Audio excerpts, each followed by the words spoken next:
¿Cuándo fue la última vez que engañaste a alguien? En cualquier aspecto, ¿eh? No me estoy refiriendo como al capítulo de hace unas cuantas semanas de Alberto XL. No, no. En general, ¿cuándo fue la última vez que engañaste? Pues que sepas que los videojuegos te están engañando todos los días y ni siquiera te has dado cuenta. Frogmación Podcast. Capítulo 93. Los videojuegos te están engañando y no te has dado ni cuenta.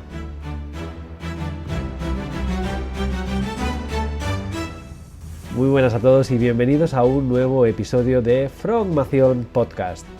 Hoy estoy realmente cansado porque llevo 5 horas seguidas hablando, dando clase en inglés de desarrollo de videojuegos. Y precisamente hoy vengo a hablaros de que los videojuegos nos mienten, nos engañan, nos falsean. Realmente pensaba que era algo que todo el mundo tenía claro, pero me he dado cuenta que incluso gente que está muy metida en el sector de los videojuegos, no del desarrollo, pero sí a lo mejor de jugarlos y tal, no se han dado cuenta de que en los videojuegos usamos técnicas para falsear, para mentir, para engañar al usuario y que crea que hay algo que realmente no lo hay. Voy a poneros unos cuantos ejemplos que realmente son muy sencillos de entender. Incluso si no eres jugador asiduo de videojuegos, sí que te ayudará a entender un poquito el mundo de la informática gráfica moderna. Cuando hay un personaje, una cabeza, un cuerpo, unos brazos, unas piernas, ese cuerpo está vacío por dentro, literalmente, es decir, no os penséis que dentro del personaje se le hacen unos pulmones o se le diseña un corazón o unos huesos, unos músculos, un esqueleto, unos intestinos, no sé, sistema nervioso. No tiene nada de todo esto. Si realmente tomáis un personaje de videojuego y podéis hacer zoom utilizando algún mod, por ejemplo, ahora que están muy de moda los mods, sobre todo en juegos de Steam, hiciéramos zoom para que la cámara se metiera dentro del cuerpo, veríamos que no hay absolutamente nada. Esto choca bastante porque la gente se piensa que los modelos son sólidos, ¿no? Como si fueran, no sé, de arcilla o de plastelina, ¿no? Que dentro tienen algo, aunque sea, no sé, una especie de masa uniforme que los rellena por dentro. Pues la respuesta es no. Dentro de un personaje, al igual que por ejemplo dentro de un árbol, dentro de una roca, dentro de un coche, bueno, un coche tiene interior y exterior, ¿no? Pero dentro de cualquier objeto que sea sólido como tal, no hay nada, está vacío. ¿Y por qué? Porque de qué me sirve meterle, yo qué sé, imaginemos a un personaje de videojuegos, ¿no? Si queréis masculino, Solid Snake, por ejemplo, de Metal Gear Solid, y si queréis femenino, Lara Croft, de la saga Tomb Raider. ¿De qué me sirve meterle unos huesos, o unos músculos, o un corazón, o un intestino, una vejiga, un hígado, un pulmón? ¿De qué me sirve meterlo allí? El personaje no respira, el personaje no hace la digestión, el personaje no sé, no tiene sistema simpático o parasimpático, sistema nervioso. No me sirve de nada meterlo, y meterlo significaría que voy a usar más vértices, más polígonos, voy a empeorar la eficiencia del videojuego. Entonces, lo primero y más importante es que los personajes están huecos por dentro. Pero ojo, no solo los personajes, los escenarios. Un escenario está diseñado para ver lo que nos interesa ver.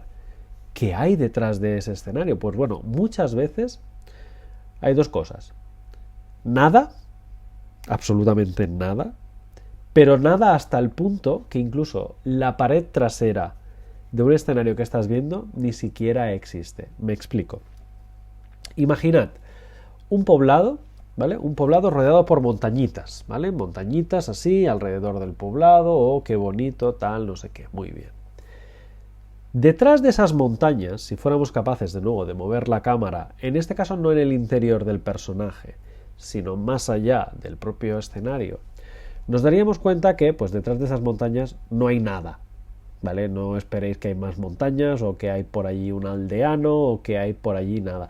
Incluso hay veces que se utilizan esas zonas alejadas ya fuera de la vista de la cámara del jugador para guardar cosas que van a aparecer más adelante. El ejemplo más clásico es cuando va a aparecer un enemigo y vamos a colocar una cinemática para que aparezca ese enemigo, como queremos que el enemigo ya esté cargado en memoria para que la cinemática corra lo más eficientemente posible, cargamos el enemigo, pero en lugar de meterlo en un sitio donde el usuario lo vaya a ver, lo cargamos ahí detrás de esas montañas, detrás de esas paredes, y por lo menos ahí detrás no molesta, no se ve, pero ya está cargado en memoria para, ¡pum!, arrancar la cinemática de un combate o de una conversación, un diálogo, de alguien que aparece en pantalla y demás. Pero en general, detrás de esas montañas no hay nada, o detrás de ese escenario no hay nada. Tanto es así que si os imagináis la montaña así como una ladera, la parte frontal en la que la cámara enfoca sí que la veríais, sí que tendría sentido hablar de que la estáis viendo, de que veis los detalles con mayor o menor calidad, mayor o menor número de vértices, hasta ahí no habría ningún problema. Pero es que la cara trasera sería invisible. Esto de hecho en la vida real es imposible de imaginar, ¿vale? Es imposible de imaginar porque cuando yo veo algo, yo que sé, tengo aquí mi ratón, veo el ratón por la cara frontal, pero si lo giro es que veo la cara posterior, ¿no? O si cojo algo incluso más fino, ¿no? Una hoja de papel. Cuando yo tengo la hoja de papel, veo la cara frontal, pero si lo giro veo la cara posterior. Pues imaginad que la cara posterior fuera invisible, de modo que de frente veríais el objeto tridimensional que fuera, roca, pared, árbol, casa, lo que sea, pero desde atrás lo vierais completamente invisible. Eso es un escenario en 3D de un videojuego. ¿Por qué? De nuevo, vamos a lo mismo. ¿Qué sentido tiene renderizar, pintar, representar en pantalla una cara de algo que no se va a ver? En lugar de pintar las dos caras, pinto una, que es la que sí que se va a ver, uno los vértices para trazar triángulos, pego unas texturas y eso es visible por parte del jugador, pero la parte de atrás que no va a verse, ¿yo para qué necesito pintarla también? ¿Renderizarla? No, ahí no voy a pintar absolutamente nada. Y así, si lo pensáis, de una tacada nos quitamos la mitad de los polígonos. La mitad del videojuego no es renderizado porque es parte trasera que ni siquiera se ve. Del mismo modo, si hacéis la extrapolación a lo que os he contado antes, que si la cámara la pudiéramos meter dentro del jugador, no solo no veríamos sus entrañas, sino que veríamos que la parte interior, yo que sé, la parte interior de los ojos, la parte interior de la nariz, la parte interior de la boca, la parte interior del pecho, desde dentro, es también invisible, porque no tiene sentido renderizar algo que no se va a mostrar en pantalla. Pues esto es algo que les ha chocado mucho a mis estudiantes de videojuegos. Hace un ratito que os digo que he terminado la clase. Y ya que me he puesto así a hablar de que todos mentimos, ¿no? O que en videojuegos todas las empresas de videojuegos mienten, he seguido tirando un poco del hilo, porque resulta que cuando nosotros vemos un objeto 3D en videojuegos, solemos pensar que es 3D, pero muchas veces no es así. Me explico. Imaginad que tenéis una fachada enorme, con sus ladrillos. Pensad una catedral, por ejemplo, ¿vale? Esos ladrillos, uno tiende a pensar que son objetos 3D modelados con su relieve, con su forma, y que si estáis viendo, yo qué sé, una tira de ladrillos, uno encima de otro, uno encima de otro, uno encima de otro, hasta hacer la fachada entera de la catedral supuesta, que todos los ladrillos están ahí, diseñados uno a uno, colocados uno a uno. Bueno, pues esto también es falso. Normalmente lo que se hace es se utiliza una imagen, lo que se llama una textura, que ya tiene dibujados los ladrillos y que esa imagen se va pegando una al lado de la otra. De modo que cuando ves un muro de ladrillos, lo que estás viendo es una foto repetida uno al lado del otro, sin costuras, de modo que tú no puedes ver dónde acaba uno, dónde acaba el otro, y así rellena toda la superficie. Pero incluso os diré más, porque claro, ahora os pondréis a jugar a algún videojuego donde haya una catedral, se me viene a la cabeza un Bloodborne, por ejemplo, así, es catedrales estilo victoriana, y diréis, no, Juan Gabriel, esto es 3D, está modelado, cada ladrillo está ahí. Pues no, porque se utiliza una técnica que es fusionar la imagen de lo visible, del color, de la forma, el degradado, una pequeña muesca que pueda tener por allí, un poco destrozado por allá, etcétera, etcétera, etcétera, con la generación artificial de reflejos y sombras. Esto es lo que en videojuegos llamamos un normal map o un mapa de normales. En un mapa de normales, bueno, empecemos por algo más básico que el mapa de normales. Cuando nosotros tenemos una superficie completamente plana, como el ejemplo que os estoy poniendo de la pared. Claro, cualquier rayo que incida, si la superficie es plana, es de esperar que rebotará con el mismo ángulo de incidencia que de rebote, una de las leyes básicas de la física, la ley de Snell, ¿vale? El ángulo de incidencia es igual al ángulo reflejado, y si esto es totalmente plano, no tiene ningún tipo de modelado 3D, es de esperar que todos los rayos que vengan en una dirección saldrán rebotados hacia la otra sin ninguna diferencia. Bueno, resulta que cuando nosotros nos inventamos un mapa de normales, que no es que nos lo inventamos, lo fabricamos en base a la arquitectura que deseamos diseñar, podemos decirle a cada punto de la figura de qué forma deben rebotar los rayos de luz. De modo que es como si nosotros pintáramos dos imágenes, la imagen del color que se va a ver y la imagen del rebote que va a existir. De modo que, fusionando las dos, color más reflejos y sombras y iluminaciones, conseguimos falsear, de nuevo, mentir. Es que no me gusta usar esta palabra, pero bueno, el podcast se llama así el día de hoy, ¿no? Que los videojuegos nos mienten.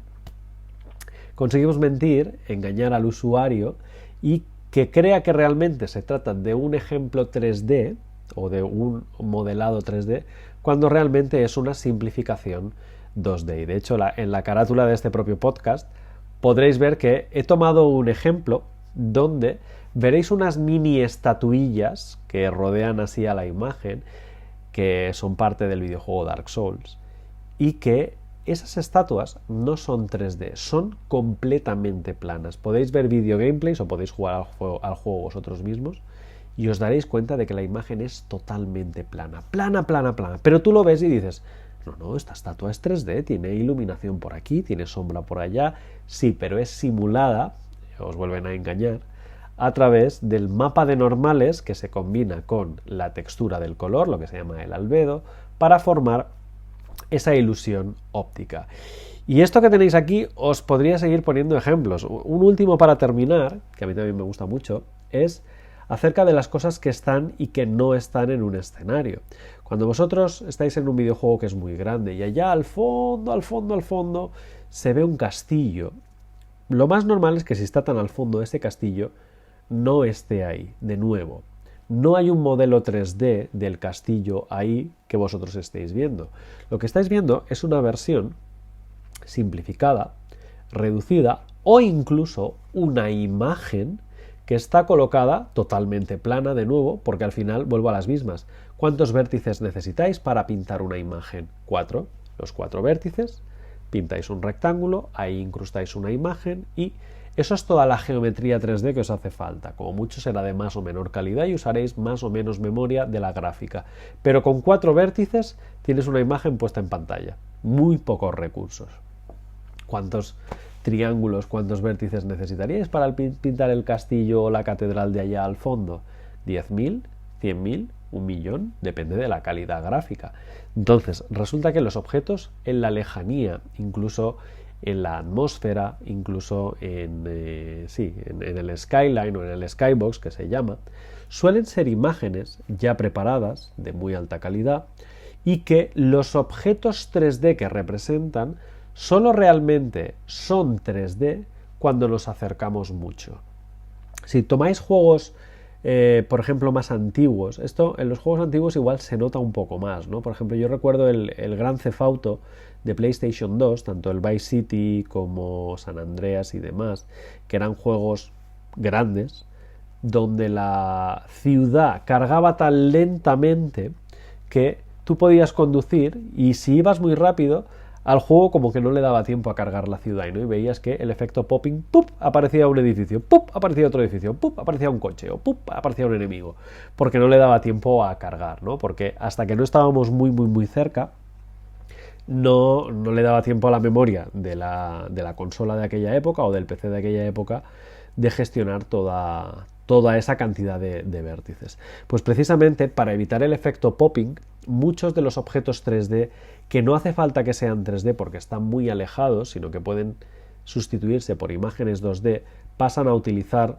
esta técnica, por ejemplo la técnica del skybox, que de nuevo, yendo a juegos estilo Dark Souls, que era el que os comentaba, utilizan muchísimo, tanto que, por ejemplo, hay escenarios donde tú igual al fondo ves un castillo, que el castillo no está ahí, que simplemente es una imagen.